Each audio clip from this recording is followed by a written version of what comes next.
Hello friends, आज हम बनाएंगे ढाबे स्टाइल में लहसुन की चटनी जो बनने में बहुत ही स्पाइसी और तीखी दिखाई दे रही है।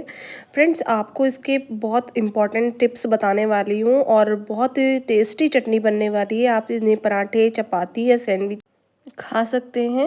ये अब चलिए स्टार्ट करते हैं। हमने 2 मोटे लहसुन लिए हैं जिनको हमने छील कर रेडी कर लिया है इस तरीके से, जैसा आपको मैं दिखा रही हूँ। बिल्कुल परफेक्टली ये छिल के रेडी हो गए हैं।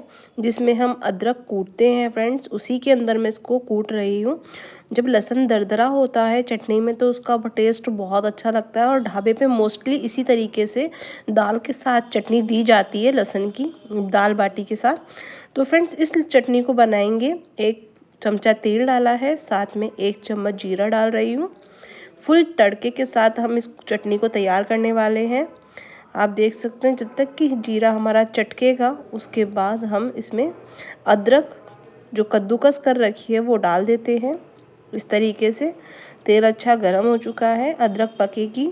उसके बाद हम हरी मिर्ची 2 हरी मिर्ची बारीक कटी हुई इसमें डाल रही हूँ। फ्रेंड्स, आपको इसी तरीके से बनाना है। जब आप इस तरीके से बनाएंगे तो ये बहुत ही टेस्टी 2 की जगह 4 रोटी खाएंगे।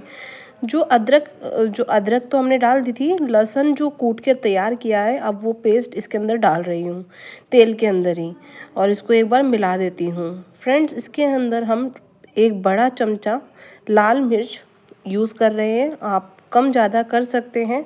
मुझे तीखा पसंद है तो मैंने इसके अंदर 1 बड़ा चमचा कश्मीरी लाल मिर्च का डाला है। अब इसको थोड़ा-सा हम पका लेते हैं। जब हम पकाते हैं तो तेल में इसका बहुत अच्छा कलर आ जाता है। अभी हमारे तेल नहीं छोड़ा है।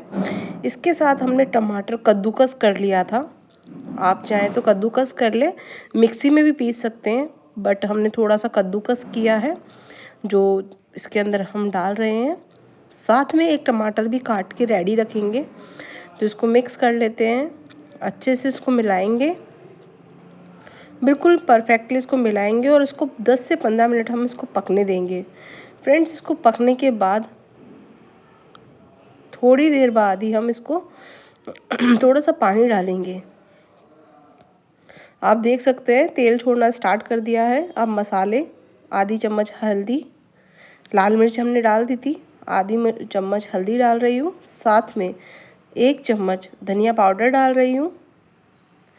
इसी तरीके से आपको बनानी है। ये बहुत ही चटपटी बनने वाली है। जैसा कि इसमें मैंने आपको बताया था कि पानी डालेंगे, तो अब हम इसमें पानी डालते हैं। पानी डालते ही ये तेल थोड़ा रिमूव कर देगी इस तरीके से, और ये दिखने में बहुत ही टेस्टी लग रही है।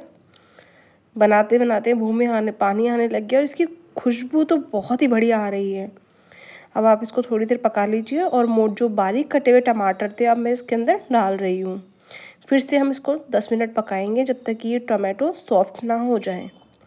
फिर से इसको हिलाकर थोड़ी देर ये अच्छे से पक चुकी है और काफ़ी अच्छी चटनी बन चुकी है। तेल भी इसने छोड़ दिया है और ये बहुत ही सुंदर दिख रही है। तो फ्रेंड्स, आप इसी तरीके से इस चटनी को बनाइए, दाल बाटी के साथ खाइए, चाहें तो आप इसको पराठे के साथ खाइए, चपाती के साथ खाइए। ये बहुत ही टेस्टी बनने वाली चटनी है लहसुन की। Thanks for watching.